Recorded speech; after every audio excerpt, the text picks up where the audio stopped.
죽음에서 살려주신 절대신 하나님. 정명석.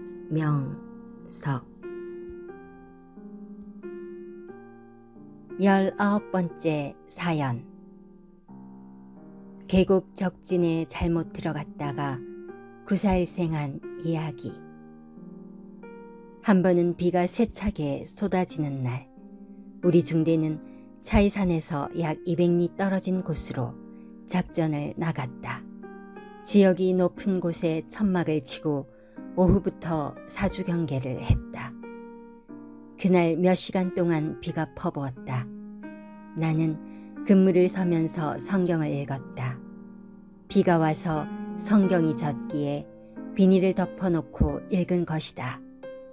우리 중대는 해가 지고 저녁 식사를 한 후에 그곳에서 하룻밤을 지내고 다음 날 새벽에 깊은 계곡을 빠져나가면서 작전하자고 계획하였다.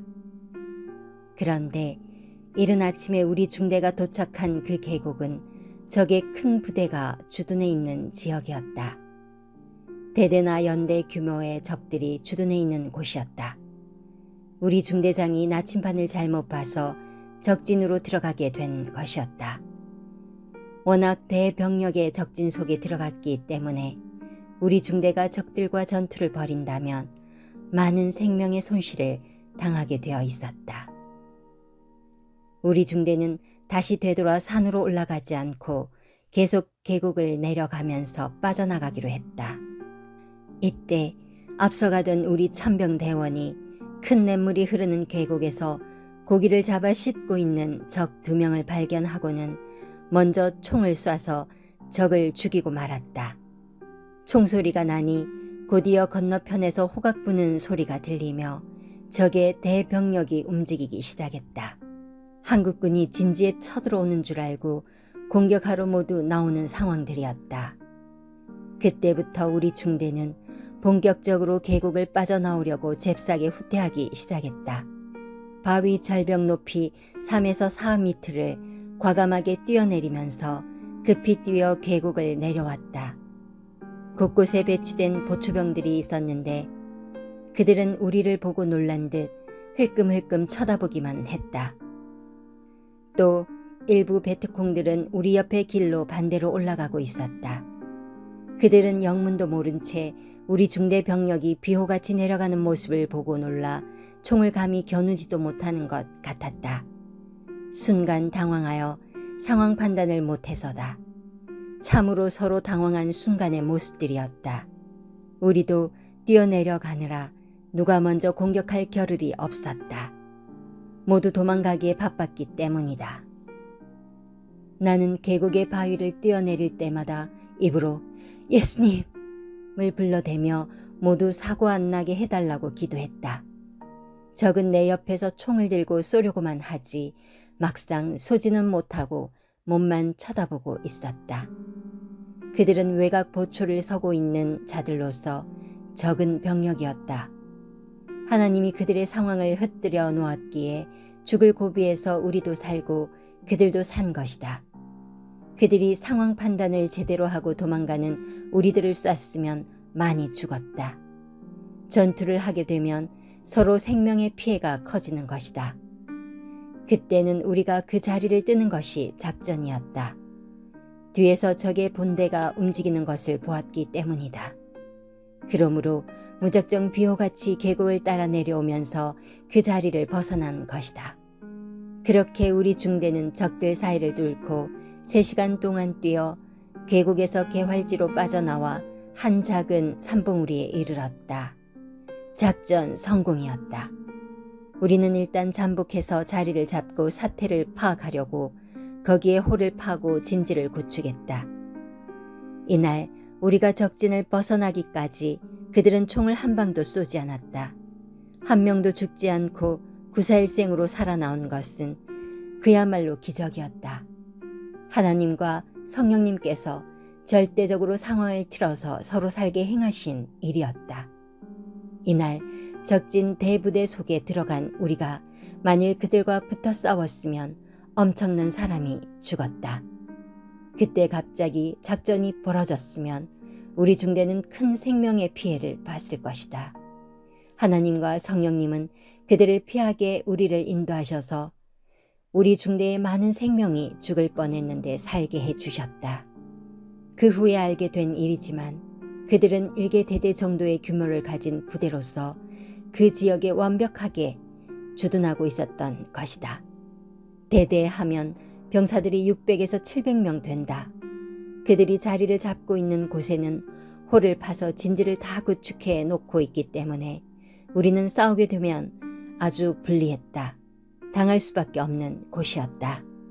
우리가 실수로 지역을 잘못 보고 적진 속으로 깊이 들어갔는데도 하나님은 우리와 함께 해주셔서 적들이 공격하지 않게 하시며 결국 양쪽 다 죽지 않게 보호해 주신 것이다.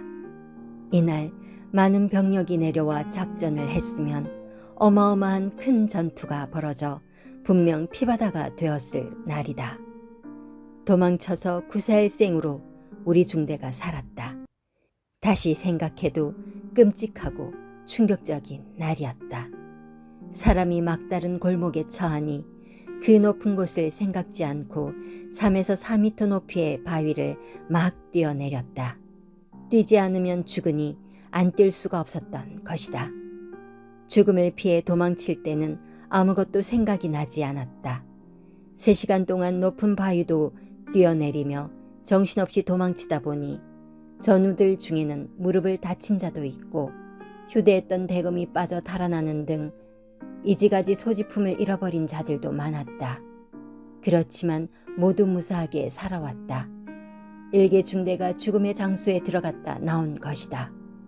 중대장을 비롯해서 우리 모두는 오늘 사자굴에 들어갔다 나왔다 라고 말들 했다. 가장 치열하게 싸우다 비명의 날을 맞을 뻔했다. 3시간 이상을 급히 뛰고 달려 겨우 저기 주둔한 계곡을 빠져나올 수 있었다. 하나님과 성령님이 우리 편이 되셔서 구해주시고 적들도 하늘 입장에서 볼 때는 적이 아니니 서로 죽음을 피하게 하신 것이다. 베트남에 있을 때 이같이 일개 중대가 놀라서 도망친 일은 한 번밖에 없었다. 이날은 상황 판단을 하기로 일단 피하는 것이 작전을 성공하는 길이었던 것이다. 그 계곡은 물이 엄청나게 흐르는 골짜기였다. 그만큼 큰 계곡이었던 것이다. 장마철이 아니어도 물이 엄청나게 흘러내려가고 있었다. 베트남은 밀림이 엄청나기 때문에 계곡에 물이 항상 많이 내려간다. 앞에 사람에게 왜 그렇게 상황을 확인도 않고 고기 잡아 싣고 있는 자를 먼저 쏴 죽였냐 하니 저기 쳐다봤다. 그들이 총을 옆에 끼고 쏘려고 하기에 내가 먼저 쏘았다 하였다. 전쟁터에서는 먼저 본 자가 쏜다. 그래야 자기가 살기 때문이다. 전쟁은 잔인하고 무섭다. 전쟁터에서 싸우는 군인들은 적군이나 아군이나 언제 죽을지 모르는 운명이다. 그래서 항상 정신이 멍하다. 죽는 자들을 늘 자주 보기 때문이다. 자기도 저같이 죽을 것을 아니까 어느 때는 그걸 잊으려고 술도 먹고 애인들에게 편지도 쓴다. 작전에서 적과 교전하며 한창 싸울 때는 죽음의 공포와 두려움뿐이다. 그러니 하나님을 부르며 전쟁한다. 전쟁을 치르고 나면 모두 제정신이 아니다.